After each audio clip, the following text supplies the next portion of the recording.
This is TWiT. I wanted to now. Let me see if I can find your 6 colors, because the most recent article is about this and using the Mac and BB Edit to put out your report card. Where are your keep graphs? scrolling down, and you got to pin them to the top. Look for the pie chart. Look for the pie chart. Pin them it's to blogs. the top. It's blogs, man. Leo. Blogs work where you put them at the top. I always and the have to bottom, go through this. You're right. You post I should probably way the frick too much. There it is. There it is. You gotta that's by it. category. You got iPhone 62%.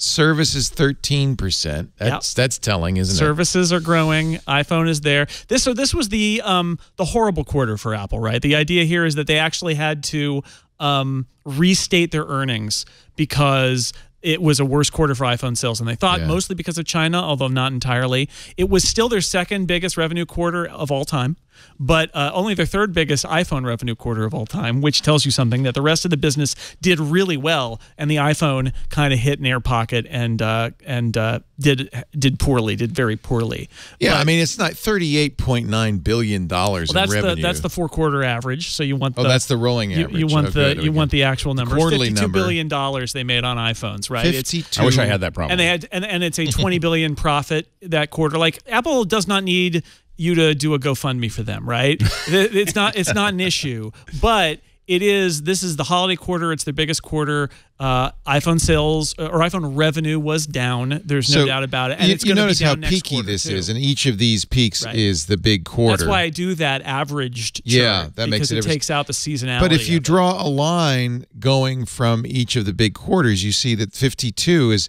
actually worse than it's been for two big years. Interesting parallel is it did go down the year after the iPhone 6 came out, and I'm starting to feel like this is just something we all need to acknowledge, which is every 3 or 4 years, Apple comes out with a completely new phone design. This is an S year. And there's huge pent-up demand. Yeah. And then the rest of the time, they kind of don't. Also, Apple said the 2 biggest selling phones last quarter were the XR and the XS Max, not the XS. And what do those 2 phones have in common? They weren't for sale last year. They're new in a way. They are different in some way that maybe somebody's like, oh, I can see I can get a bigger 10. The XS is basically a 10. 10S and the 10 are inside they're a little different, but they look exactly the same. And there are a lot of people who want something new. And Apple always talks about that as part of the Chinese market, and that's true. But I think it's true more generally, like, oh, that phone is totally new. And last year they had that with the 10. And this year they don't have it as much. And so are we really surprised in an era where everybody's already got one and that the buying cycle is lengthening, that people would look at that phone and be like, whatever. It is telling that you had a 15% year-over-year drop in revenue. And I will say that the 10 was a stunning jump forward from the 8. And that's the problem is that I went up. I mean, I'm on the show, so I got a new phone, but if I wasn't on this show, I probably would not have bought a new phone, and I probably would have been just happy with my 10. I think that's their problem is it's such a solid phone. Right. And so that makes it even more cyclical, where like everybody rushed out who wanted a big iPhone and got that iPhone 6 Plus when it came out. They're like, oh my God, finally a big iPhone. But then that was it for a while, right? And the 10, I think there was a lot of pent-up demand. Everybody was really excited about the 10, but it's also a $1,000 phone. And the next year, you're like, I don't need another $1,000 phone. It's pretty much the same. Right. And the 10R, I think, did pretty well because it is different. And it makes me wonder if the long-run strategy for Apple with iPhones is going to be to have the iPhone line kind of be a mix and have different ones kind of get different features year by year. So there's always something a little bit fresh and a little bit different. That would be smart if you want to sell more phones. The problem is, what do you add that you don't already have? Well, like the SE going away, I think there's an opportunity for them to do another kind of low-end and or small phone that doesn't currently exist in the product line. They could throw that in there. You could do 3 cameras. But the fact is, we don't live in the era where every year there's going to be a new smartphone that completely blows away all the smartphones of the year before. It's a much more boring, flat, incremental increase in smartphone tech, and that's where we are now. And all of us have to deal with it. All the phone makers have to deal with it. And what Apple gets, they lose all of that dramatic growth that Wall Street loved. What they get is this annuity, which is they're going to be making billions and billions of dollars on iPhones for the foreseeable future, and they can use that money to invest in whatever the next big thing is. Exactly, and they have a lock on the most profitable customer base arguably in the world as a group. You know, like, so the thing is there's an enormous amount of opportunity to continue to serve that market and make more money on it. You know, it's a because that's the group that spends the most money. Services, of course, Tim Cook keeps pointing to services. And actually, really what Apple wants the press to think about is revenue per customer. Yep. And services is a big part of how they keep that revenue up, because if you have an iPhone... Oh, they also mentioned installed base for the first time. They're really big on installed base. They can't talk about sales numbers anymore because they stopped reporting those, and they also don't want to because they look bad. It's not that they can't. But the install base looks good and continues to grow. 900 million. 900 million iPhones, which means get ready for that press release in a year or two where they announce a billion iPhones in use. That's in active use. In active use, yeah. And Cook pointed out, or maybe it was Luca, pointed out that we're seeing hand-me-downs, that people buy a new iPhone, but they don't take the old one out of service. It gets handed down. My kids have my old ones. Yeah, and I think that's the case. My kid has my 10. Services up again. This is the 4-quarter average, not the quarterly average. Yeah, but that's a chart. I made a new chart that's going to debut later, which is that year-over-year growth for services, and it's hilarious because all of the others you've got to plot it with the chart in the center because some quarters are down and some quarters are up. The services chart just goes up. You can start at 0. It just goes up. It keeps going up. It's a huge part of their business. It is now bigger than their Mac and iPad business. And that's a nice curve, isn't it? I mean, it's smoothed out by the average, but like they go up every single quarter. And $10.4 billion for this year. This is part of their strategy. But I have to point out, a good chunk of that comes from Google, right?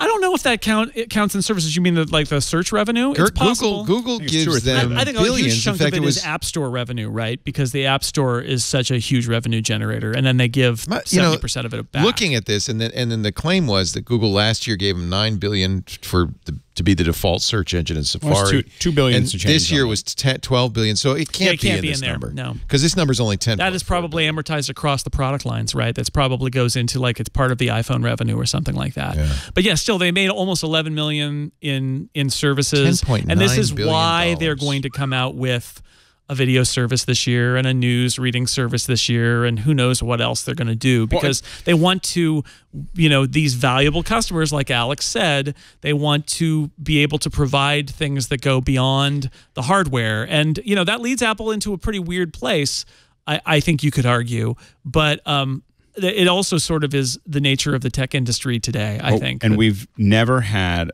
and this could be scary and it could be good, but we've never had one organization handling distribution for movies, music, print, all going through the same pipeline. The opportunities to intermingle those things, so having really interesting media-rich products in the texture platform that happen to tie into the movie platform, that happen to tie into the podcast radio platform. All of those things, because it's always been disparate organizations that don't really understand what they're doing.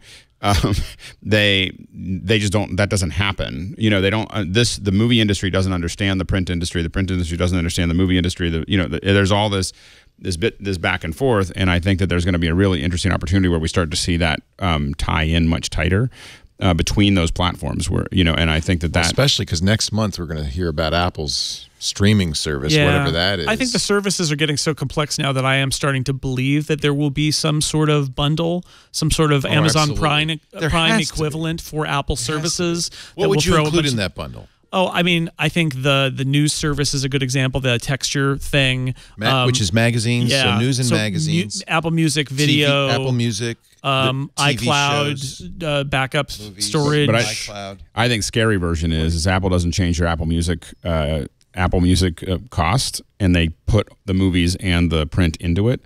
And that is the version that everyone would, if it doesn't scare them to death. Google did that. Google did that. The Google Music. They just said, okay, we're going to throw in YouTube Red, and now it's YouTube Premium, as part of your subscription. And I think that's a smart strategy, and I could see Apple doing it. But adding the magazines and adding the other bits and pieces. That's a lot more. I think the challenge is Apple's spending $1 billion a year probably on video content. they want that money back somewhere. And that's the question, is like just adding it to Apple Music and giving it for free. Deficit for a while. It's not giving it for free. It is saying that we're going to have revenue. It's increasing the value of Apple Music, but you've got a lot of existing Apple Music subscribers.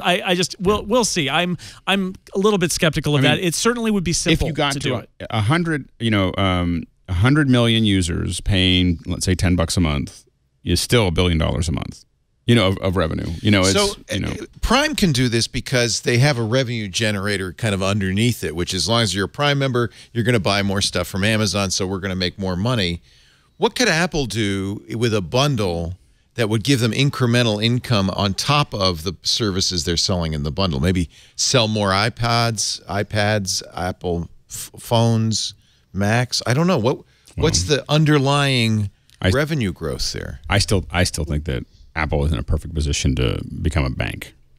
No, I'm not. Apple Pay. Apple Pay is part of the services revenue. That's the service that the gift that keeps on giving. Anytime someone lets me do Apple Pay, I now use Apple Pay because now I can change my credit card anytime I want. But not just at merchants, but peer-to-peer Apple Pay. Yeah. I give you money. I give you money. That's a huge revenue opportunity. And if you look at a company that has that much cash, that could actually, the only reason they'd want to take your money for savings is to loan money to other people buying their products. It is a completely closed cycle. That's interesting. It is, and Apple is the only company in the world that could do that. And I think ultimately the story is going to be just that it is the Apple ecosystem, and so we can simplify it for you. You pay us, you get everything. Just buy everything. And what that means is that people who are right now kind of like, I'll pick and choose. I'll have Spotify over here. It's like, no, you're just going to be all in on Apple. And that their advantage is going to be that people are not going to choose the competition because it's just a better deal to get it all from messages. Apple. And they're already in there. I mean, if you look at the number of people that use iPhones, and then you look at how many, it's 38 million or 40 million B of A customers. Apple wouldn't have to play very hard, and people will say, well, they don't want to deal with the regulations. Well, they're dealing with a lot of regulations for health. I mean, the health is more complicated than banking regulations, so they're not afraid of doing that, because the reason you do some things is not because it's easy, but because it's hard, because it makes it very hard for everyone else to follow. And Apple has the wherewithal to weather that regulation storm in a way that other companies just wouldn't be able to do it. And I think that health, banking, those are the reasons that you get really serious about privacy.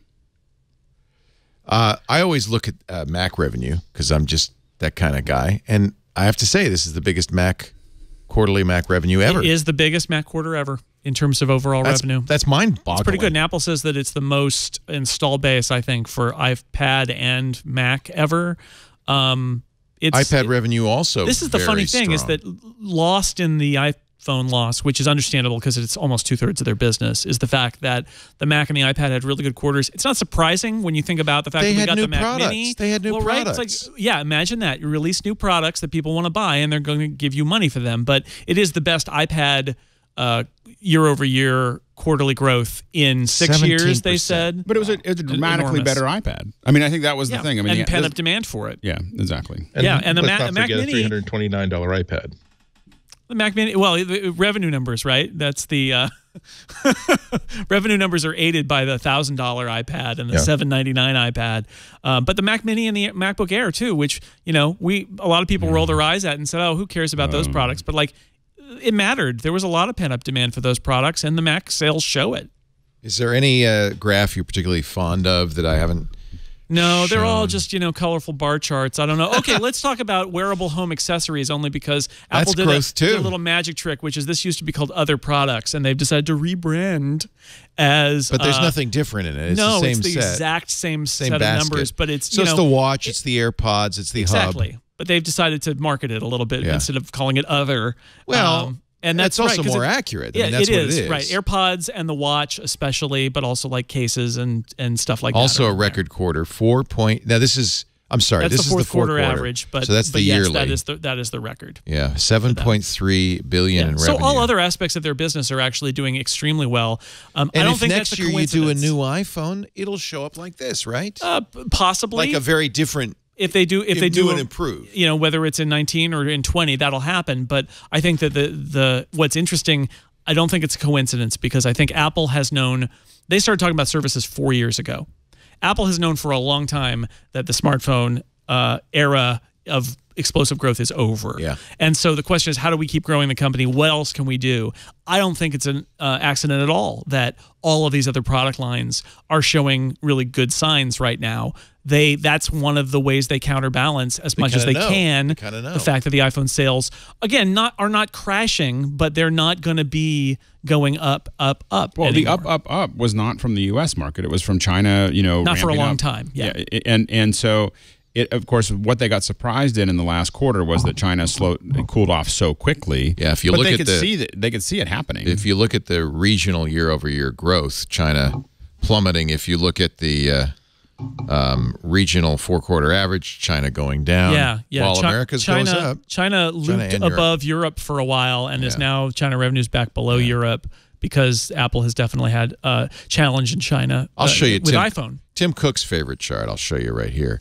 This is total Apple profit, yeah. $20 billion in 3 months. Just walk away with $20 billion. Almost double what Google made in 3 months. Apple doesn't need a GoFundMe. They're going to be fine. Going to be fine, kids. That would be my favorite chart. $20 billion. This is profit. Well, I love the press that talks about the end of Apple. They're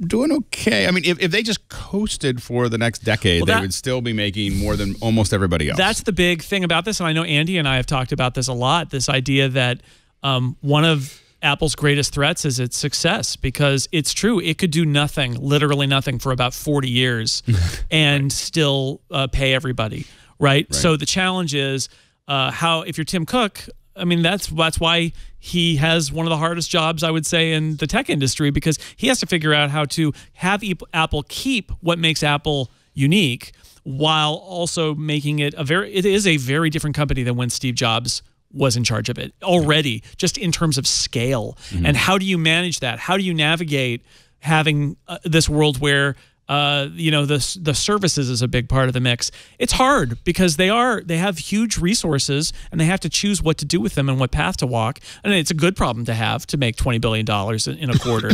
But still, who are they now? And because they aren't the old Apple, they kind of can't be at the scale they are.